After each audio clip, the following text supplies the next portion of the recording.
certains pouvoirs surnaturels permettent-ils de prédire l'avenir ou d'influencer les événements? Ceux qui pratiquent le spiritisme, l'astrologie et le tarot pensent que oui. Certains essaient de le prouver, comme Aleister Crowley. Il pensait qu'en se concentrant, il pouvait soumettre quiconque à sa volonté. Dans les années 20, alors qu'il marchait dans les rues de New York avec son ami William Seabrook, il apporta la preuve de ses pouvoirs. Seabrook lui demanda une démonstration. Crowley pointa du doigt un homme dans la rue.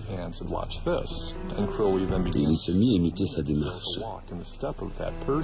Puis il s'accroupit et se releva. La personne qu'il imitait glissa et tomba. Puis se releva en se demandant ce qui s'était passé. C'était une démonstration du nouveau pouvoir de Crowley. C'est une anecdote connue dans le milieu de l'occultisme. Elle prouve l'existence du concept d'action à distance. Les occultistes pensent avoir la capacité d'exercer un pouvoir sur les choses à distance, soit en pouvant les prévoir, soit en pouvant les influencer à distance. La magie est à la fois un art et une science. Certaines actions provoquent certains effets, mais pour fonctionner, elles doivent être réalisées avec une certaine intention et peut-être un certain éclat. Peut-on dire que Crowley était un maître de l'occultisme du XXe siècle? Le concept d'action à distance n'était pas nouveau. Les Égyptiens croyaient déjà que les incantations pouvaient soigner les maladies et favoriser les bonnes récoltes. Certains faits qui semblent surnaturels trouvent souvent une explication. Isaac Newton croyait qu'une force invisible appelée gravité maintenait les planètes en orbite autour du Soleil par une action à distance. Newton n'osait pas partager sa découverte, car il craignait qu'on ne l'assimile à de la magie. Aujourd'hui, la science critique les idées liées à la magie, à la spiritualité et à la religion. Ce sont pourtant deux manières d'essayer de comprendre comment le monde fonctionne. Occulte signifie secret ou caché. Les premiers maîtres avaient le statut de magiciens. Mais c'étaient aussi des scientifiques. Leurs découvertes dans les arts occultes que sont l'astrologie et l'alchimie ont donné naissance aux disciplines scientifiques modernes. À l'époque de nos ancêtres, la science n'existait pas. Les magiciens, les alchimistes, les premiers mathématiciens s'intéressaient à la science, mais aussi à la littérature, la philosophie, la cosmologie et la religion. On ne différenciait pas les disciplines. Depuis la naissance de la science moderne, la science et l'occultisme ont pris des chemins différents. L'occultisme suscite beaucoup de méfiance. Mais la science moderne côtoie souvent les limites du surnaturel et tente de résoudre des mystères qui interpellaient déjà les premiers magiciens. Les physiciens sérieux s'intéressent aux voyages temporels, aux univers parallèles. Ils cherchent à comprendre les 11 dimensions de la théorie des cordes. Quand on se penche sur ces domaines, le mythe et la magie deviennent un moyen d'en parler. La science moderne est-elle en train de redécouvrir les secrets gardés par les anciens maîtres de l'occultisme? L'occultisme est apparu en Égypte il y a 5000 ans, juste avant l'apparition des grands pharaons, des hiéroglyphes et des pictogrammes. Les Égyptiens illustraient leurs histoires et leurs religions et élaboraient des systèmes complexes d'astronomie, d'astrologie et de géométrie. Ils pensaient que leur savoir était un don du dieu Thoth. Tahuti, était le dieu égyptien de la magie, mais c'était également le dieu de l'écriture, de l'astronomie, des mathématiques et de la science. Il inventait le langage et l'écriture. Seuls les prêtres ayant reçu une formation spéciale étaient autorisés à avoir accès au savoir sacré de Thoth. Imhotep, qui a construit la première pyramide, faisait partie des élus. Thoth nous a fait don de l'écriture, des chiffres et de l'art du développement personnel par le travail de la conscience. Certains pensent que c'est un homme qu'on a déifié pour ses bienfaits, d'autres qu'il représente une entité mythique depuis le début. D'après la légende, un livre de magie écrit par Thoth renfermerait le secret des dieux. Le livre de Thoth ne se trouvait pas dans un endroit matériel, mais dans une dimension que l'on atteignait par un voyage de la conscience. C'est probablement un des premiers exemples de channeling, où on entre dans un certain état d'esprit, on entre en contact avec l'énergie de Thoth, et on se laisse guider par cette conscience aux langues et aux codes multiples. Pour décrire le livre de Thoth, on peut prendre une construction telle qu'une pyramide ou le sphinx. Les enseignements qu'elles contiennent forment les pages du livre de Thoth. Toutes les mesures, les mots, les concepts font partie du livre de Thoth. On n'a jamais retrouvé le livre de Thoth. On dit que le dieu l'aurait enterré sous le Nil et l'aurait protégé par un sortilège mortel. Les archéologues contemporains ont découvert que la plupart des connaissances que les Égyptiens attribuaient à Thoth provenaient des Babyloniens. 400 ans avant Jésus-Christ, ils furent les premiers à mesurer le mouvement des planètes. Ils inventèrent la bague, le premier boulier, ainsi que les premières formes d'astrologie et d'astronomie. Ce savoir se diffusa en Égypte et contribua au développement d'une des plus grandes cultures de l'histoire. Comme les Égyptiens, les Babyloniens pensaient que leur connaissance était un don de Dieu. Chaque temple était un observatoire, un site d'où l'on pouvait observer les planètes. La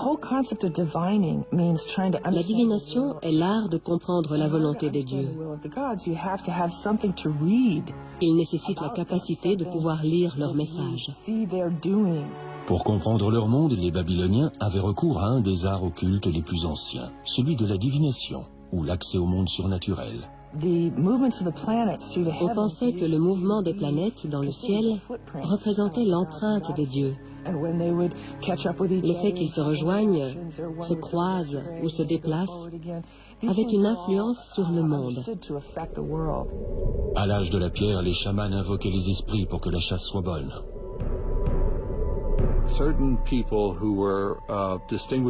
Du temps de nos ancêtres, certains se distinguaient des autres par leurs expériences mystiques. Ils étaient les prêtres du clan. Ils communiquaient avec les dieux et les esprits, ou provoquaient l'arrivée de certains événements. En Égypte, la divination prit la forme d'un système sophistiqué de rituels et de cérémonies, destiné à établir un contact avec les dieux qui régnaient sur le monde. Ils essayaient d'influencer leur succès en affaires ou la qualité des récoltes grâce à des rituels, des incantations et des symboles. Le pharaon était le chef religieux. C'est probablement lui qui dirigeait les pratiques religieuses et magiques.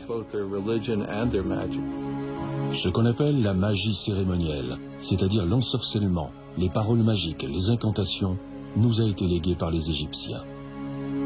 Lorsque les commerçants du pharaon propagèrent leur savoir dans tout le bassin méditerranéen, la magie devint un art concret.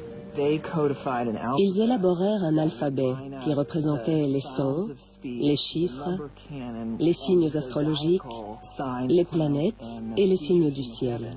Cet alphabet permettait d'épeler les mots sacrés, de compter, calculer et faire de l'astronomie. Petit à petit, on oublia l'origine sacrée de ces disciplines. En 1212 avant Jésus-Christ, Ramsès II, le dernier grand pharaon d'Égypte, mourut. La terre du Nil fut conquise par l'armée des envahisseurs. Les secrets occultes se perdirent, mais pas à jamais. Après le déclin de l'extraordinaire culture égyptienne, une autre civilisation vit le jour en 600 avant Jésus-Christ, la Grèce. C'est à cette époque que naquit Pythagore, un des plus grands esprits de l'histoire. Notre alphabet, les bâtiments qui nous entourent et même la musique que nous écoutons portent en eux l'influence de ce brillant philosophe.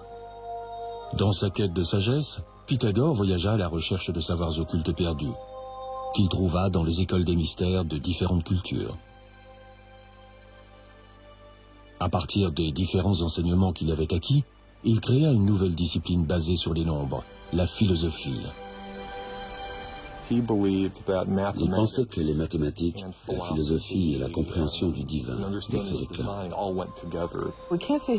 Il n'a rien inventé, mais on peut dire qu'il a rassemblé les savoirs du monde pour les appliquer de manière pratique. Pour Pythagore, les nombres étaient l'élément fondamental de la création. Si l'on observe la science d'aujourd'hui, on remarque que les constantes mathématiques sont omniprésentes. Pi, la vitesse de la lumière, la force de gravité. L'idée que les nombres décrivent le monde semble tenir la route. En 518 avant Jésus-Christ, Pythagore ouvrit une école dans la région de Crotone, dans le sud de l'Italie. Ses disciples, élus avec soin, portaient le nom de mathématikoi. Ils recevaient d'abord une initiation stricte de 3 ans, suivie de 5 ans de silence absolu, puis de 5 ans de formation. Alors seulement les étudiants étaient prêts à étudier les mystères sacrés des nombres. Il voulait former des philosophes à son image. Pour être admis dans son école, il fallait être discret et discipliné. Pythagore fit du système numérique des Babyloniens une science sacrée. Pour eux, les nombres étaient synonymes de Dieu. Et être en contact avec les nombres signifiait l'être avec Dieu. Cette croyance a donné naissance à toute une symbolique qui plus tard devint la numérologie, la Kabbale, etc. Pythagore découvrit une croyance commune aux écoles des mystères, selon laquelle la création tout entière ne faisait qu'un avec Dieu. Il expliqua les mathématiques sacrées en montrant comment 1 se divise en 2, comment le 2 se transforme en 3, le 3 s'ouvre et se décompose en 10 000 éléments. On retrouve la même histoire dans le Yi King et d'autres documents anciens. Beaucoup ont essayé de comprendre comment on obtient des nombres à partir du tout. Beaucoup attribuent à Pythagore et son école la création de la numérologie et de l'alphabet grec, qui fut finalement accepté par la culture occidentale. Pythagore utilisa également les nombres pour décoder la musique, le langage des dieux selon les Grecs. Il est le père du monocorde, qui définit le rapport numérique de la gamme. Pythagore pensait avoir résolu les mystères de l'univers. Mais on croyait également qu'il existait une musique des cieux, que le paradis jouait une symphonie. Les planètes évoluent autour du Soleil à intervalles réguliers. Le son correspond à une séquence harmonieuse, présente dans chaque note. Toutes les notes suivent la même logique mathématique.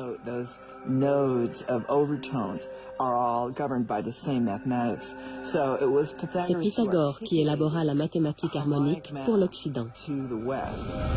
Hélas, l'exclusivité de l'école de Pythagore causa sa perte. En 508 avant Jésus-Christ, l'école fut incendiée.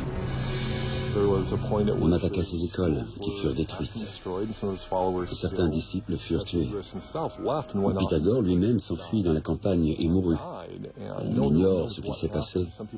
Certains disent qu'il s'est suicidé, mais sa mort reste un mystère. On fit disparaître la société. Mais la philosophie de Pythagore inspira les générations suivantes. Aristote en fit une science. Cependant, l'arrivée du christianisme jeta un voile sur la science et l'occultisme pendant 1000 ans. Pendant les 15 premières années du christianisme, les connaissances occultes furent bannies. Quand la religion judéo-chrétienne s'imposa en Occident, la magie fut proscrite. Elle devint un sujet tabou. Les prêtres étaient l'intermédiaire entre le peuple et Dieu.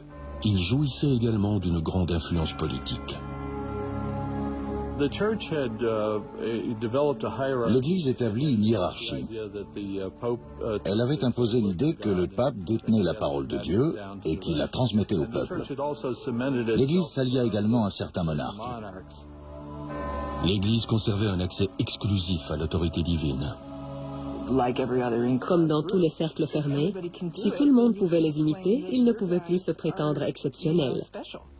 Pendant des siècles, l'Europe occidentale vécut sous le contrôle de l'Église. Au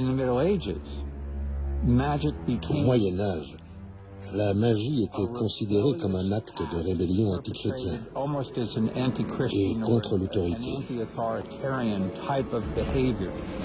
L'Église condamna les occultistes, car elle considérait qu'un simple individu ne pouvait pas accéder directement à Dieu. Ils critiquèrent la hiérarchie de l'Église, le clergé et l'Église en tant que lieu de culte. Ils déclarèrent « Vous n'avez pas besoin de cela, vous devez découvrir l'étincelle divine en vous. »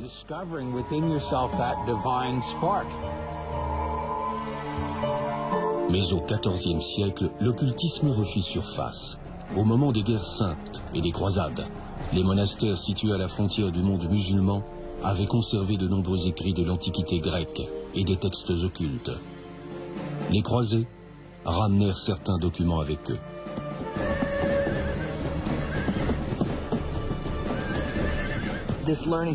Ce savoir se dévoila petit à petit. On retrouva différents éléments dans les monastères, des écrits, des textes. La rumeur circulait qu'un plus grand savoir avait existé dans le passé. Cette découverte alimenta l'extraordinaire renaissance de la culture. Les gens se rendirent compte de la sagesse des anciens. On voit apparaître un intérêt pour les traditions égyptiennes, grecques, romaines et hébraïques. Les gens veulent élargir leur savoir et comprendre les secrets des anciens. L'art et la science s'introduisent en Europe occidentale au XVe siècle, avec la Renaissance. Le médecin suisse Paracelse fut un des premiers à poser un regard nouveau sur le savoir des anciens. Né en Suisse en 1493, Paracelse étudia la médecine classique, mais aussi l'alchimie. Après avoir été chassé de l'école pour en avoir critiqué la rigidité, il vécut en nomade et gagnait sa vie grâce à l'astrologie. Au cours de ses lointains voyages, il s'instruisit par tous les moyens possibles. Paracelse parcourait l'Europe et rencontrait des barbiers, des sorcières, des sages-femmes et des guérisseurs. Il rassemblait toutes les formules efficaces glanées un peu partout. C'était sa devise. J'utilise ce qui fonctionne. Il rejetait les théories obsolètes, s'aventurait au-delà des limites.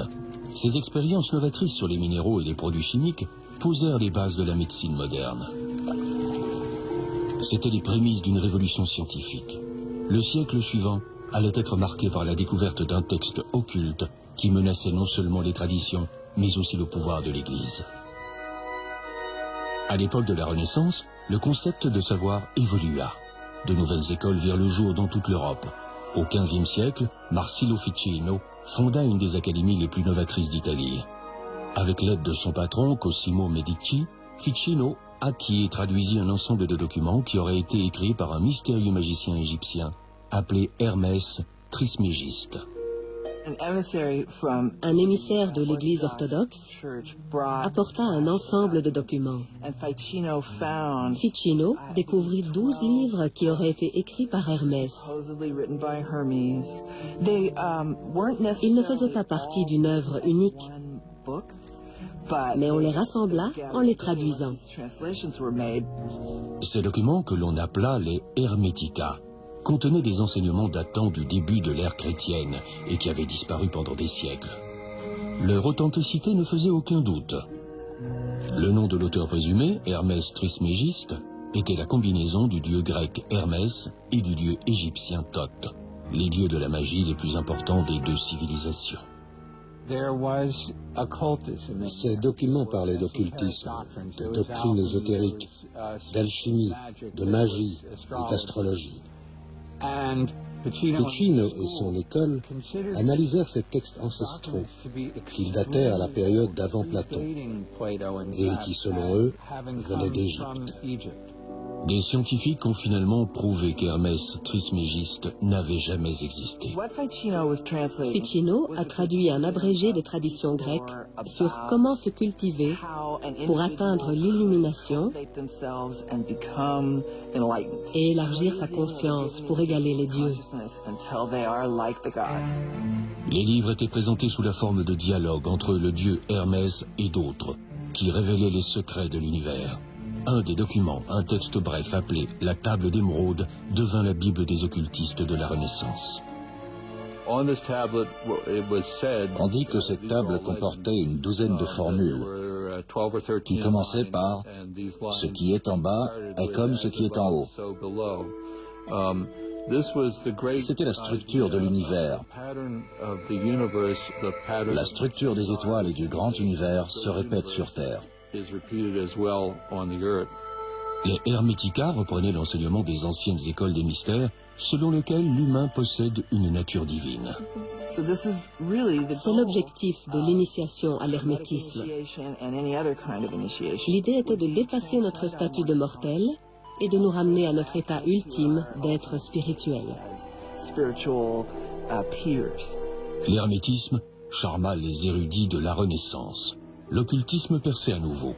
L'idée des Hermetica, selon laquelle il existait un lien direct entre l'humain et Dieu, menaçait-elle l'autorité de l'Église? La découverte des Hermetica pendant la Renaissance fut à l'origine d'une nouvelle génération d'occultistes, qui voulaient associer la religion à la science et à la magie. Une entreprise dangereuse dans une société régie par le christianisme. John Dee risqua sa vie pour étudier les enseignements des Hermetica. John Dee était un génie. Il incarnait l'idéal de l'être illuminé, doté d'une compréhension spirituelle de sa mission sur Terre et d'une intelligence supérieure. Mais comme Pythagore avant lui, il paya le prix fort pour avoir osé chercher la sagesse des dieux. John Dee, grande figure de la Renaissance, suivit les traces de Paracelse. Ces expériences lui permirent de devenir un talentueux scientifique, un inventeur, un mathématicien, un brillant cryptographe et un pionnier dans le domaine de la navigation. Mais c'était aussi un occultiste, un sorcier et un astrologue. Il fut même l'astrologue attitré de la reine Élisabeth d'Angleterre. Il voulait rester en phase avec la pensée de son temps. À l'époque, on ne faisait pas de distinction entre la magie et la science. Et il cherchait à comprendre le monde qui l'entourait. Lorsque la reine Élisabeth accéda au trône en 1558, elle nomma John Dee astrologue de la cour. Mais son influence ne se limita pas à cela. Le grand magicien d'Angleterre était également l'espion de la reine. Il participait aux intrigues politiques. La reine lui faisait confiance. Mais il travaillait également en coulisses dans toute l'Europe pour réduire le pouvoir de l'Église et instaurer celui du protestantisme.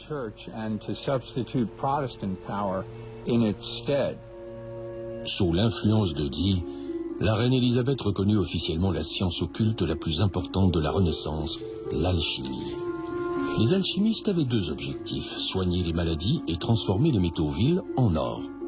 Ils pensaient atteindre leur but en trouvant la pierre philosophale, une substance mystique qui pouvait également élargir la conscience des alchimistes. Il s'agissait d'une approche visant à comprendre le fonctionnement du monde physique.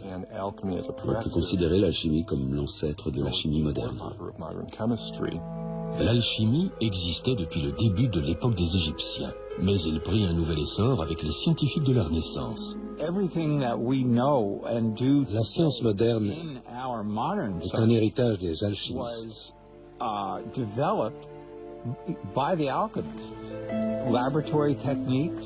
Ils travaillaient déjà en laboratoire et ils nous ont légué l'observation des résultats et la méthode scientifique. Les alchimistes étaient à la pointe de la science. Ils découvrirent le phosphore, le zinc, la distillation de l'alcool et les germes à l'origine des maladies. Ils furent les premiers à comprendre la circulation sanguine. Les expériences peu orthodoxes et les découvertes scientifiques commencèrent à susciter des inquiétudes. On accélère les processus naturels, l'évolution des métaux, l'utilisation des remèdes, le développement de la conscience.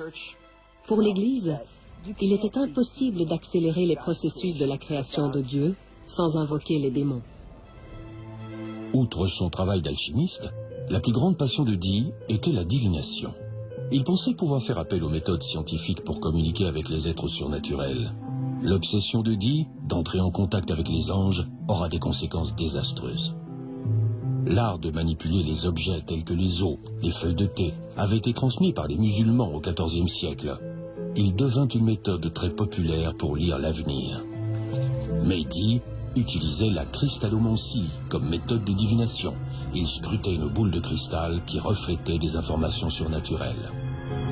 La cristallomancie est une pratique très ancienne. On regarde dans du verre, un miroir, de l'eau, tout ce qui possède une surface possédant un reflet, pour observer l'aspect spirituel caché derrière l'aspect matériel. John Dee n'obtint aucun résultat jusqu'à ce qu'un jeune homme nommé Edward Kelly frappe à sa porte. Kelly était capable d'entrer en contact avec le monde des ombres.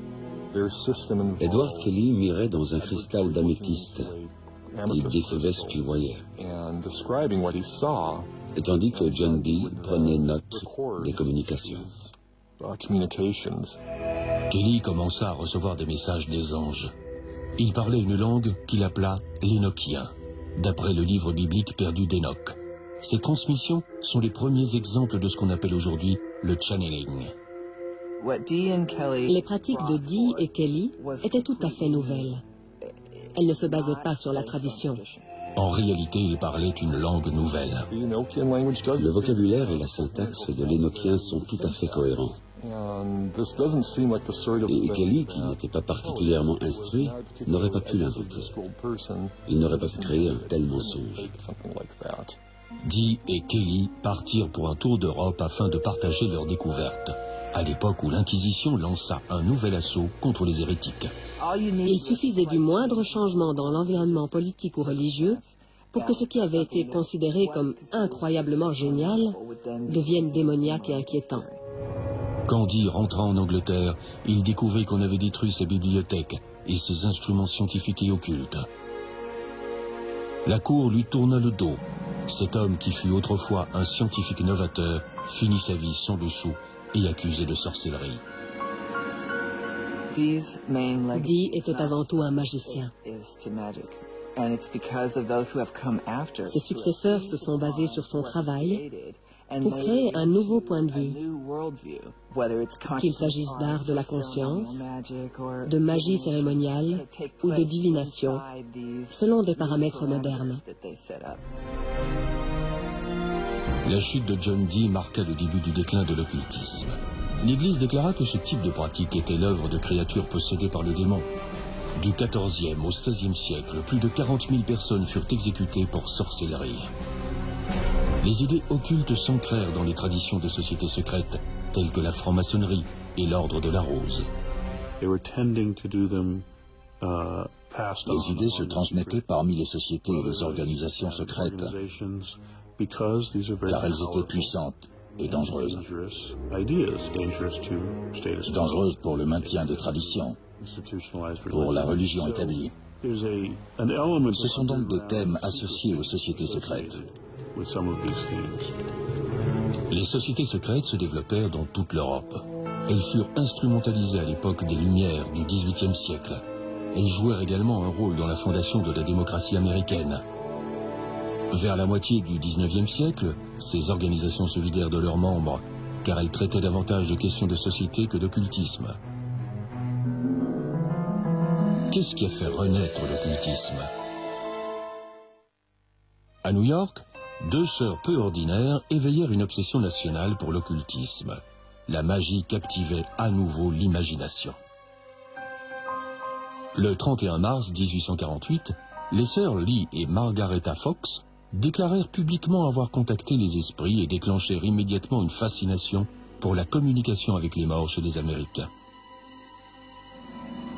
Les sœurs Fox utilisaient une technique appelée la séance, qui devint un des passe-temps les plus populaires aux États-Unis.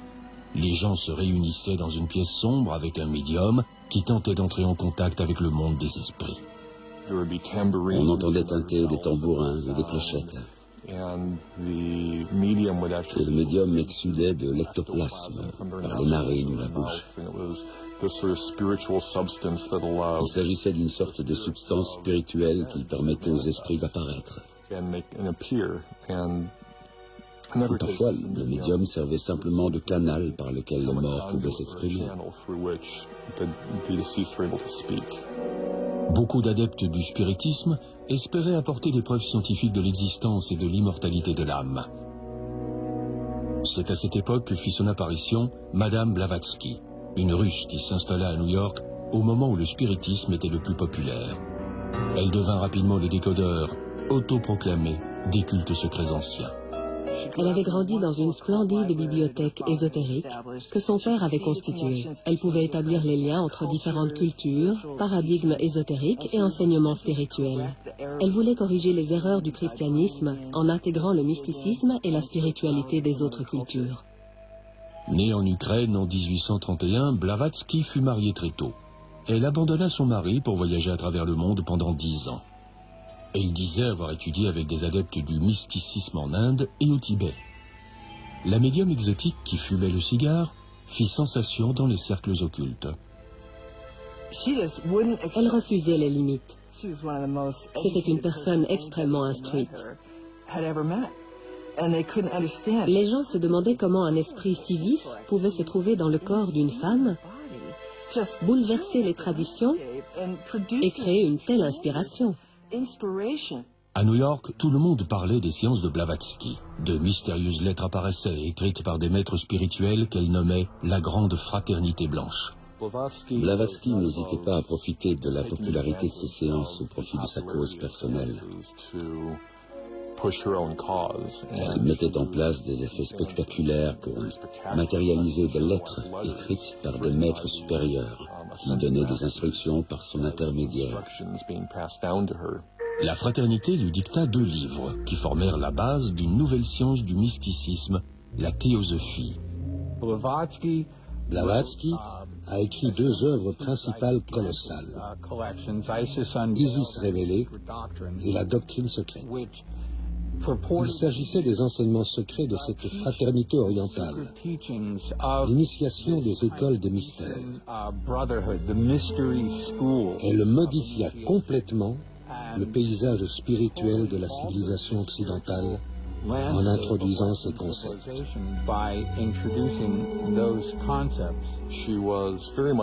Elle fut une des premières à importer les idées de l'ésotérisme oriental en Occident.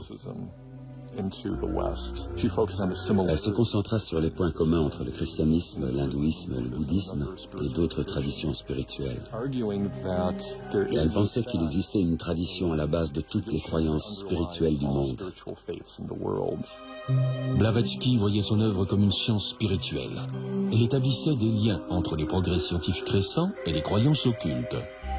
Elle défendait l'idée mystique orientale, selon laquelle la nature essentielle du monde n'était pas la matière, mais l'énergie, un concept confirmé plus tard par les découvertes de la physique moderne.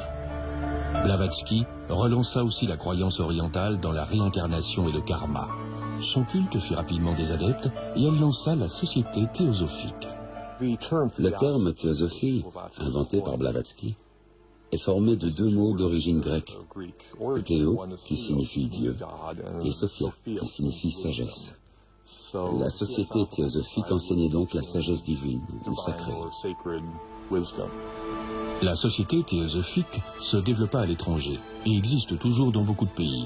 Les disciples de Blavatsky l'appelaient la mère du New Age. Mais malgré le charisme de Blavatsky, elle fut rapidement victime de son succès. À l'époque où elle devint célèbre, le marché du spiritisme, du channeling et des séances où on appelait les ancêtres disparus s'était développé dans tout l'Occident. Pour elle, c'était de l'escroquerie. Elle voulait représenter un modèle authentique au concept plus large. mais on a fini par l'associer aux pratiques qu'elle condamnait.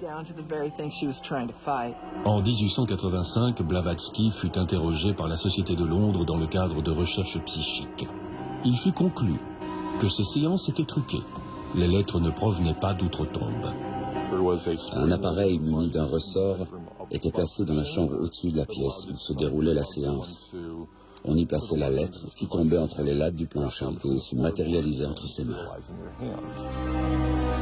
Bien que de nombreux disciples fidèles aient refusé d'abandonner la théosophie, Blavatsky fut accusé de fraude. Elle mourut peu de temps après.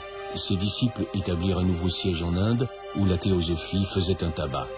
Le jeune Krishnamurti fut reconnu comme la réincarnation d'un maître et fut formé pour aider la société théosophique à entrer dans le XXe siècle. En mariant la spiritualité orientale et occidentale, Blavatsky révolutionna l'occultisme. Un homme que les journaux décrivirent comme l'homme le plus mauvais du monde prétend avoir pénétré les mystères encore plus profonds. Né en 1875, Aleister Crowley grandit dans une famille sévère et pieuse. Sa mère l'appelait la bête du livre des révélations. Il garda ce titre toute sa vie. Il s'identifiait à l'Antéchrist, à la force qui balayerait ce terrible programme chrétien qui avait gâché son enfance. C'est en devenant membre de la Golden Dawn que Crowley se mit à étudier l'occultisme.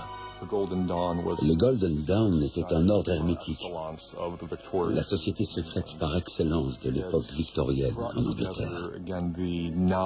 Il rassembla en un système unique les différents savoirs de l'époque. Le tarot, la kabbale, la magie des anges de John Dee et les traditions rosicruciennes. Le Golden Dawn attirait de nombreux intellectuels londoniens. Crowley finit quant à lui par quitter le groupe. Il façonna son propre mode de croyance après un voyage en Égypte durant lequel sa femme reçut un signal mystique qui lui annonçait qu'il devait se préparer à recevoir un message des dieux. Il tint compte de l'appel et se mit spontanément à écrire un livre qu'il appela « Le livre de la loi ». Le livre présente une nouvelle loi pour l'homme.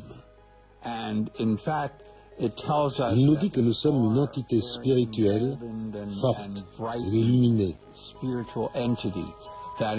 que nous sommes l'égal des dieux. Le livre de la loi était une nouvelle synthèse de la spiritualité occidentale et orientale. Crowley nomma ce nouveau système Téléma, et il comprenait des principes de magie qu'il disait avoir appris de l'Égypte ancienne et d'autres sources occultes. Il s'auto-proclama maître de l'action à distance, qui consiste à se concentrer sur le pouvoir de sa volonté pour obtenir l'effet désiré. Aleister Crowley définissait la magie comme l'art et la science de provoquer des changements selon sa propre volonté. En d'autres termes, le magicien a le pouvoir de faire s'accomplir ce qu'il souhaite. La loi fondamentale de la Téléma est « Fais ce que tu voudras » sera le tout de la loi. L'amour est la loi, l'amour sous la volonté. Pour certains, cela signifiait poursuivre une voie supérieure, mais pour d'autres, la loi excusait toutes sortes de comportements déviants. Certaines critiques déclarèrent que Crowley lui-même en faisait les pires usages. Crowley considérait le sexe comme un chemin spirituel. Il réduisit de nombreux enseignements symboliques à leur essence, c'est-à-dire à la dualité entre l'homme et la femme. Il fit de nombreuses expériences dans ce domaine pour comprendre les mystères renfermés par l'acte sexuel. Crowley lança sa propre société secrète, l'Ordo Templi Orientis, et écrivit de nombreux livres sur la méditation et les cérémonies magiques. Il réinterpréta également le tarot pour le XXe siècle. Le tarot est une représentation des enseignements occultes. Cette méthode sollicite les niveaux archétypaux qui sont en nous, les niveaux spirituels. Et on entre dans un état méditatif dans lequel on accroît l'intuition. Parfois, on observe certains modèles se développer parce qu'on est dans l'état d'esprit adéquat. Le tarot fut rendu populaire par les nobles italiens qui jouaient aux cartes au XIVe siècle. Mais certains disent qu'il date de l'Égypte ancienne. Le jeu acquit une dimension occulte au fil du temps. Crowley créa son propre jeu de cartes qu'il appela le livre de Thoth, inspiré de la magie égyptienne qu'il avait étudiée. Aujourd'hui devenu un outil de divination populaire, le tarot révèle des informations sur celui qui le questionne et dévoile son futur. Tout ce qui est relié à un moment dans le temps est connecté. Si deux personnes se rassemblent autour d'une question et qu'elles manipulent un oracle comme celui-ci, si la manipulation a pour but de servir le besoin et le sentiment, alors un miroir de l'énergie produite entre ces deux personnes apparaît. Les écrits de Crowley, tout comme ceux de Madame Blavatsky, étaient précurseurs de nombreuses idées du New Age. Mais malgré son étude sérieuse de l'occultisme, Crowley finit par choquer par sa consommation de drogue et ses comportements sexuels décadents. Lorsqu'Hitler monta au pouvoir en 1930, la réputation de Crowley fut fortement ternie. Il fit de la propagande pro-nazie et fut rejeté par la société. Après la Seconde Guerre mondiale, on a raconté qu'Hitler avait utilisé les écrits de Crowley et Madame Blavatsky pour élaborer sa théorie d'une race supérieure. On ne dispose pas de preuves que Hitler ait lu l'œuvre d'Aleister Crowley. On est par contre certain que Hitler et les membres de son régime étaient très intéressés par l'occultisme et qu'ils adoptèrent le symbolisme de l'occultisme. Malade et accro à l'opium, Crowley passa la fin de ses jours dans une pension et mourut en 1947. Comme d'autres occultistes avant lui, Crowley finit par être condamné par la société pour avoir tenté d'étudier les secrets des dieux. On a vu plusieurs grands penseurs finir persécutés pour leurs croyances. Je pense que ce sont des visionnaires qui viennent ébranler nos conceptions. Ils dérangent. Et c'est justement cet inconfort et cette peur qui poussent les gouvernements et les institutions à museler ceux qui s'expriment ainsi.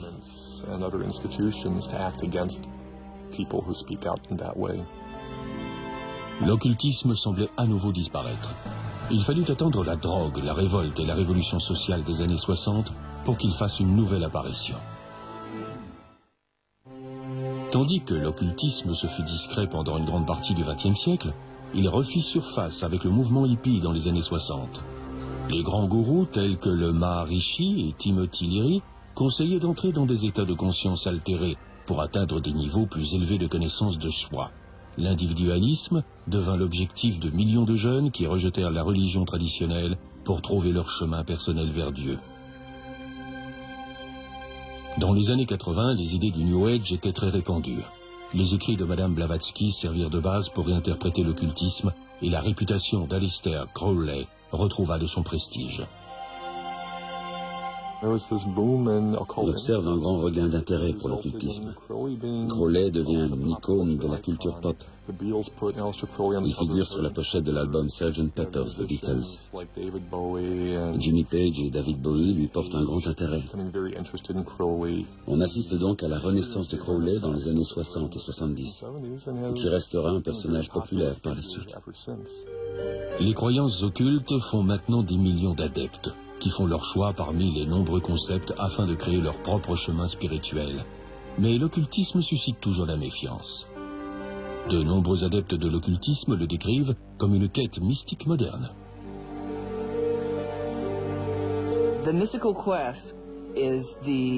La quête mystique est le processus par lequel un humain, limité par le temps et l'espace, dépasse son passé et atteint cet état de conscience divin ou macrocosmique.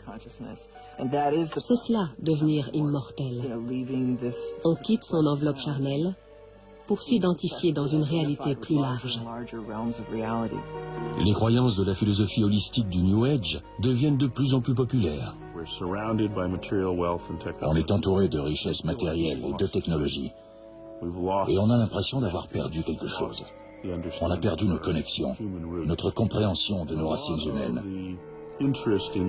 L'intérêt pour les idées du New Age et le regard tourné vers les idées des anciens reflète un désir de se reconnecter avec l'histoire et de se sentir plus entier, plus spirituel, plus connecté et plus conscient des passions et du sens de la vie. Mais l'occultisme a laissé de nombreux héritages à la science moderne. Les occultistes ont tenté de comprendre le fonctionnement du monde. Et l'astronomie n'existerait pas aujourd'hui sans les anciens astrologues qui étudièrent le ciel. On ne connaîtrait pas la chimie sans le travail des alchimistes.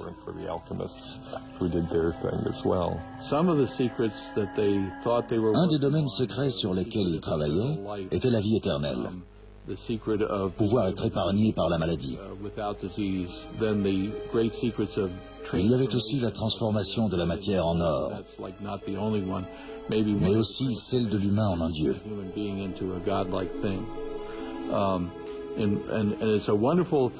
Grâce à la physique des particules, on sait que la vie se compose d'énergie. Le lien entre ces idées et le pouvoir de devenir un dieu réside peut-être dans la capacité à se transformer. La médecine et la science ont bénéficié des apports de l'occultisme. Et dans le futur, ce que nous appelons magie pourrait jouer un rôle dans de plus grandes découvertes. Notre culture scientifique regorge de spécialistes qui travaillent dans des domaines précis. Et je pense que la nature holistique du passé est nécessaire pour percer les mystères que la science ne parvient pas encore à comprendre. Les croyances peuvent nous aveugler, qu'elles soient religieuses ou scientifiques. Ces expériences occultes nous permettent en tout cas de rester ouverts aux possibilités. Malgré les progrès de la science, le monde moderne regorge toujours de mystères qui ne seront peut-être jamais résolus. C'est l'inconnu, le mystère. Et ce mystère se trouve au centre de la quête spirituelle, mais aussi de la quête scientifique et artistique. C'est pour cela que nous sommes sur Terre, pour percer ce mystère. Comme les premiers occultistes, les scientifiques modernes continueront à chercher des moyens de percer les mystères dans notre monde et les forces qui l'ont créé.